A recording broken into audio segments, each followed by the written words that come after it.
Matapos ang labanan sa loob ng Sea of Blood, unti-unti itong naglaho hanggang tuluyan ng mawala, at bumalik ang lahat sa realidad. Sa sandaling yun, lumitaw ang katawan ni Kacerak, nakabulagte sa lupa at nababalot ng dugo. Sa kanyang isipan, ramdam niyang ang kanyang mana at maging ang dugo sa kanyang buong katawan ay tila unti-unting natutuyo. Napatanong siya sa sarili, ito ba ang tunay na kapangyarihan ng rune ng batang yun? Maya-maya, mabilis na lumapit si Van sa kanyang kinaroroonan. Pagkakita sa kanya, agad nagsalita si Kacerak. Naalala niya ang taguan sa bundok ng Daegyol, kung saan winasak nila ang isang maliit na nayon sa bundok ng Azurayan bilang bahagi ng paglilinis. Doon niya sila ikinonekta sa pamamagitan ng naturang taguan. Dagdag pa niya, tiniyak sa kanya noon na walang nakaligtas, kaya naisip niyang siya ang nakaligtas mula sa nayong iyon, at marahil ay hinahanap siya ngayon para sa paghihiganti.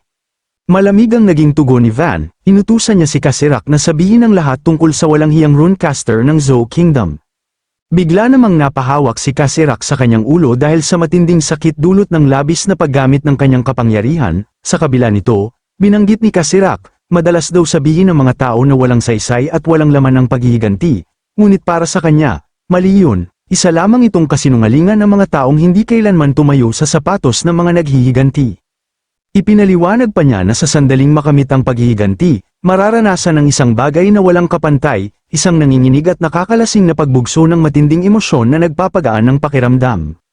Napaluha si Kacerak habang inilalarawan yun, isang nakakapangilabot ngunit mapang-akit na pakiramdam ng paglaya, tagumpay, at katuparan, isang emosyon na tanging ang mga nakakatapos ng kanilang paghihiganti ang tunay na nakararanas.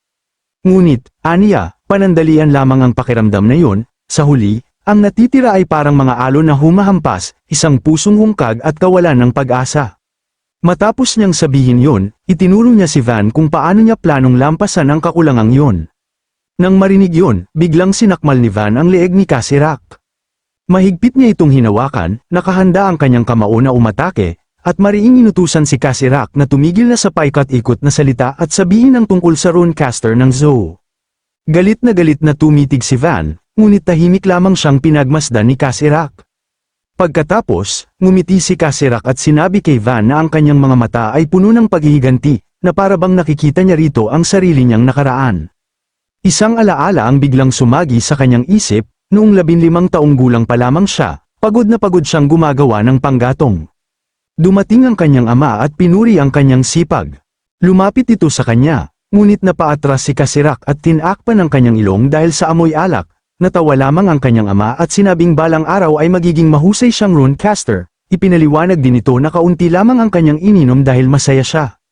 Mas lumapit pa ang kanyang ama at inakay siya papasok ng bahay, sinasabing pagod na sila at naghihintay na ang kanyang ina. Nainis man siya sa matinik na balbas ng kanyang ama, sumunod pa rin siya. Pagpasok nila sa loob, bumungad sa kanila ang larawan ng kanyang ina. Huminto si Kacerak sa harap nito at nangakong madalas na siyang uuwi.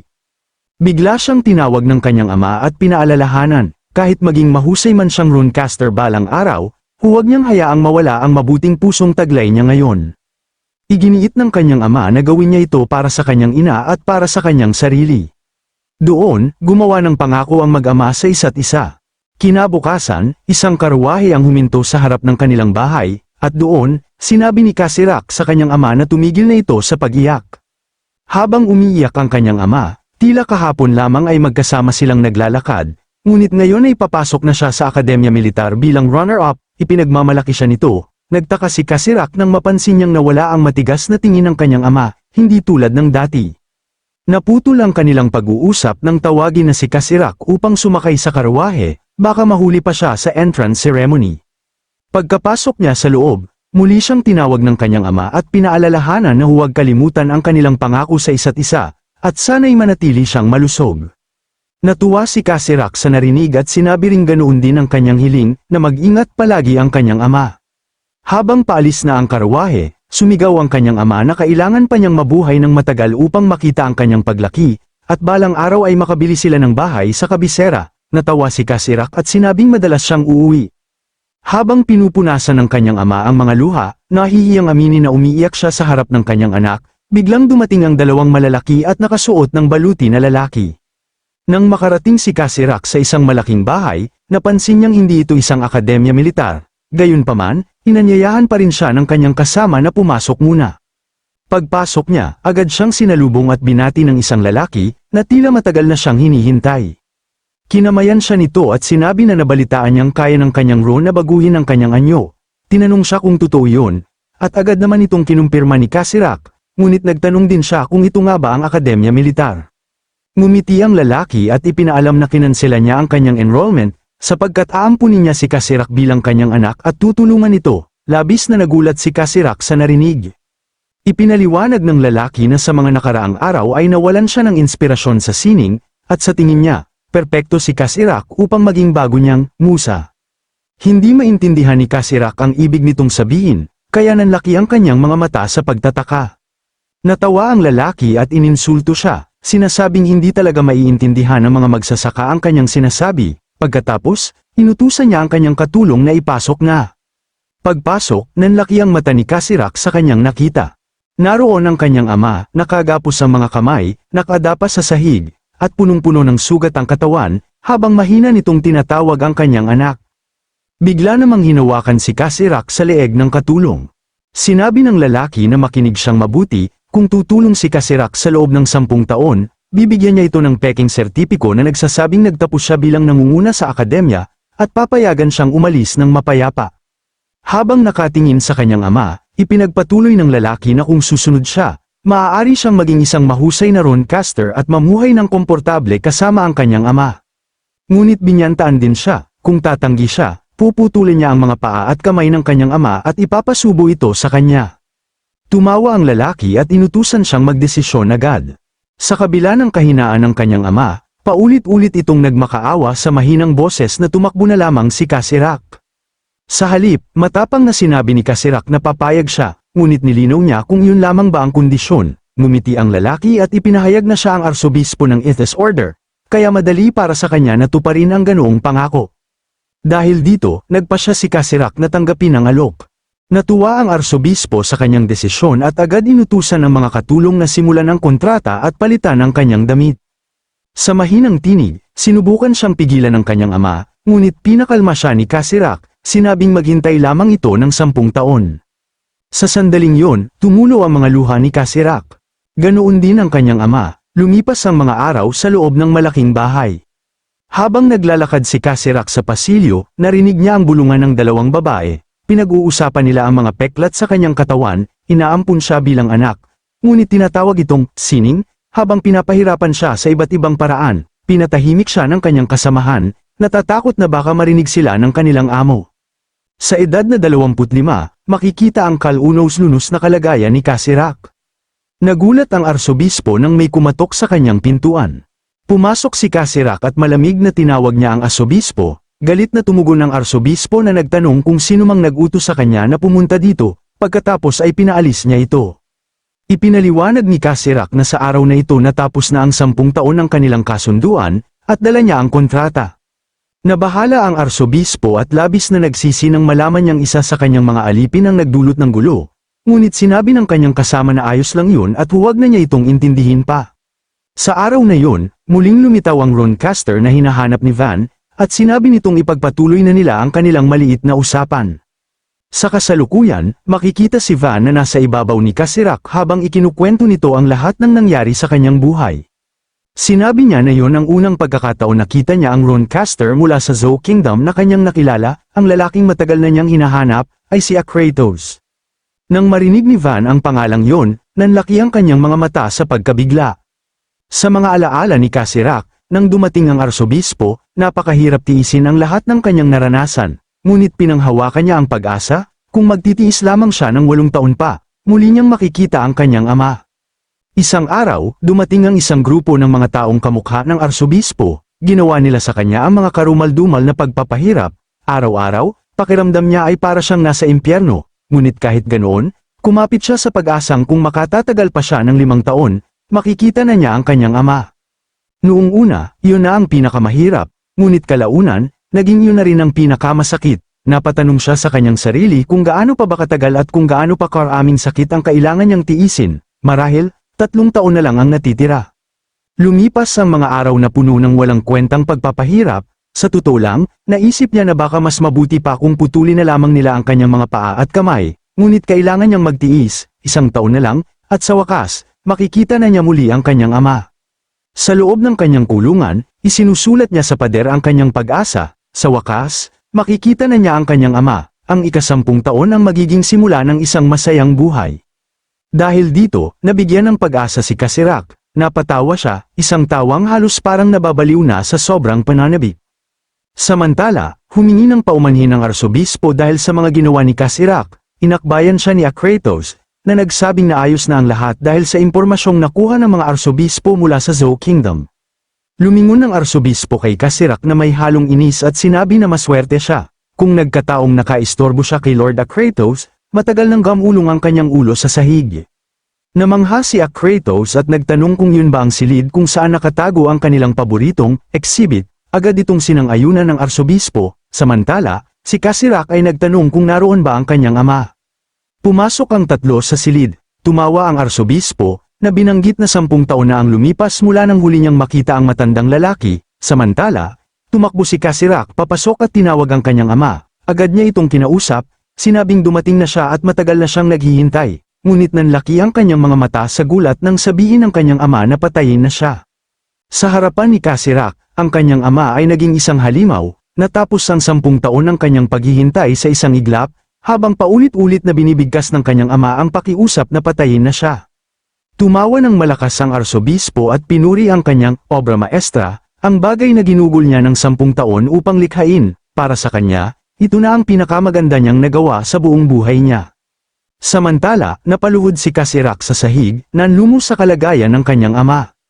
Tinitigan siya ng arsobispo nang may pang-uuyam, nakita niya ang ekspresyon ni Kacirak at nasiyahan, sa wakas, kumpleto na ang kanyang artwork, tinanong pa niya kung alam ba nito kung gaano kahirap panatilihing buhay ang isang tao sa ganoong kalagayan nang hindi namamatay. Dahil sa nangyari, napayuko na lamang si Kacirak sa sahig, nagtatanong kung bakit, nangako ang arsobispo noon na kung matitiis niya ang 10 taon, makakalaya sila, ngunit tumawa lamang ang arsobispo at sinabing hindi siya nagsisinungaling. Tapos na ang kanyang artwork, kaya maaari na siyang umuwi, gayunman, duda siya kung may paraan pa bang makauwi sila sa ganoong kalagayan. Sa sandaling yun, sumiklab ang matinding puot ni Kacirak, nagpasya siyang patayin ng arsobispo. Hindi siya nag-alinlangan at agad na sumugod, ngunit biglang dumating ang isang kabalyero at pinigilan siya, ibinagsak siya sa sahig, sinabihan siya ng arsobispo na alamin ang kanyang lugar bilang isang alipin. Habang gumagapang si Kacirak palapit, napangiti ang arsobispo, bumalik sa kanya ang parehong tingin na nakita niya noon, isang tingin puno ng galit, hindi niya mapigilan ang kanyang kasabikan. Lumapit siya kay Kacirak at inapakan ang ulo nito, ngunit sa kabila ng lahat, nangako si Kacirak na papatayin niya siya. Sa kanyang matalim na tingin, iginiit niya na kahit anong mangyari, gagawin niya ito. Biglang may lumabas na isang bagay at malakas na tumama sa kabalyero, dahilan upang ito ay mapalipad.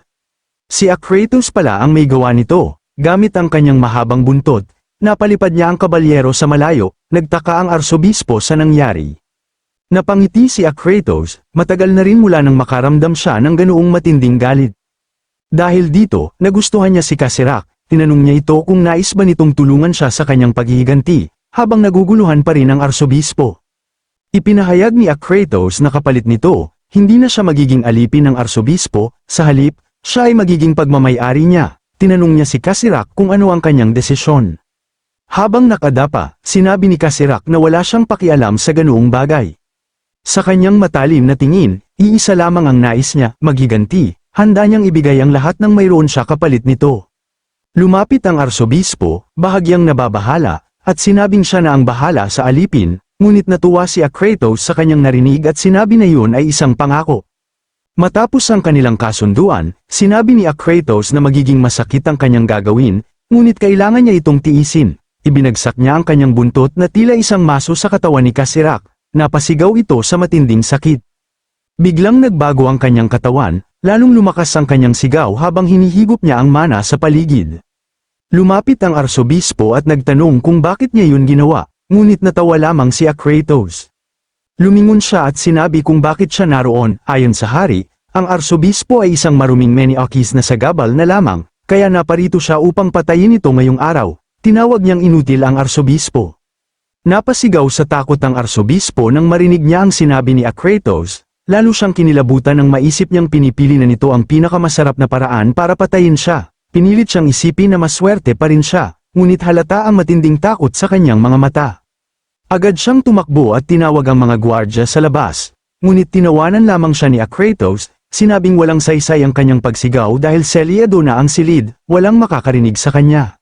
Sa matinding kaba, napasigaw muli ang arsobispo, desperadong humihingi ng tulong kung may makaririnig man sa kanya. Habang nangyayari yon, sa kanyang likuran ay biglang tumayo si Kacirak, taglay ang kanyang bagong kapangyarihan. Napalingon ang arsobispo, tumutulo ang kanyang luha sa takot, at ang malamig na pawis ay bumabakat sa kanyang mukha. Naglabas si Kacirak ng matinding kapangyarihan, sa malamig niyang tinig, pinaalala niya kung paanong nagmakaawa ang kanyang ama noon, nagmamakaawa para sa kanyang buhay. Ngayon, sinabi niyang oras na para ang arsobispo naman ang magmakaawa, tulad ng isang walang kwentang aso. Nanginginig ang arsobispo sa takot habang lumuluhod at nakikiusap na kawan ang kanyang buhay. Ngunit tinawag lamang siya ni Kacirak na isang kaawa-awang nilalang. Sumigaw ang arsobispo, nagmamakaawang lumayo si Kacirak at huwag na itong lapitan. Sa loob ng malaking bahay, umalingaw-ngaw ang kanyang sigaw sa tindi ng takot. Isang linggo ang lumipas, nakatayo si Akratos, namamangha sa kanyang nasaksihan. Sa loob ng buong linggo, pinahirapan ni Kacirak ang arsobispo, lampas na sa normal na kakayahan ng isang tao. Sa kanyang harapan, makikita ang arsobispo na nakabitin, halos wala ng lakas, paulit-ulit itong nagmamakaawa na patayin na siya, ngunit humiling siya na iligtas. Ngunit sa huli, mas ninanais na lamang nitong mamatay, ngunit sinabi ni Akratos na hindi pa niya ito pinapatay, hinayaan niya itong mabuhay. Sa totoo lang, nagustuhan pa niya ang ginawa ni Kacirak. Pagkatapos, hinarap niya si Kacirak at tinanong kung ano ang balak nito tungkol sa kanyang ama. Ngunit sa tingin ni Kacirak, wala nang pag-asang mabuhay pa ito sa ganoong kalagayan. Lumapit siya at hinawakan ang katawan ng kanyang ama. Pagkatapos, ginamit niya ang kanyang kapangyarihan upang tuluyan itong wasakin. Nagkapira-piraso ang katawan ng kanyang ama dahil sa puwersa. Maingat niyang pinulot ang mga labi at inilagay sa isang bag, mahina niyang sinabi na maaari na itong magpahinga. Matapos ang lahat, sinabi ni Akratos na oras na upang sumama si Kacirak sa kanya. Ayon sa kanilang kasunduan, ngunit bago yun, aayusin muna niya ang kanyang mukha. Sa isip ni Kacirak, matapos ang 10 taon ng pagpapahirap, malamang ay hindi na makilala ang kanyang dating anyo. Ginamit ni Akratos ang kanyang kapangyarihan, sinasabing mas maganda ang magiging resulta. Biglang naalala ni Kacirak ang sinabi ng kanyang ama, na maging mabuti siya para sa kanyang ina at para sa kanyang sarili, anuman ang mangyari. Sa sandaling yun, tuluyang nabuo ang kanyang pagkatao bilang si Kacirak. Ilang oras ang lumipas, lumabas ang dalawa mula sa malaking bahay ng arsobispo, may naghihintay sa kanila at tinanong si Akratos kung bakit siya natagalan. Ngunit sinabi lamang niya kay Versa ang tungkol sa kanyang ginawang test subject kamakailan, dahil may napili siyang isang taong naging interesado para sa kanya. Naging mausisa si Versa at tinanong kung ang tinutukoy ba niya ay ang lalaking nasa likuran niya. Sumang-ayon si Akratos at ipinaliwanag na naglagay siya ng isang rune sa katawan nito. Inaya niya si Versa na magtungo sa Zou Kingdom upang maglagay pa ng isa. Tumalikod si Versa at sinabing kailangan na nilang kumilos dahil huli na sila sa itinakdang oras. Pagkaalis ng dalawa, tahimik na lumingon si Kacirak sa malaking bahay. Makikita sa kanyang mukha ang galit, puot, at matinding paghihiganti.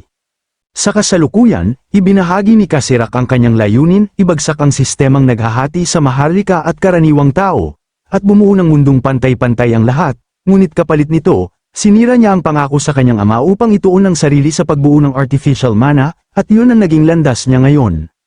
Nainis si Van nang marinig niya ang pangalan ni Akratos at tinawag niya itong walang hiya.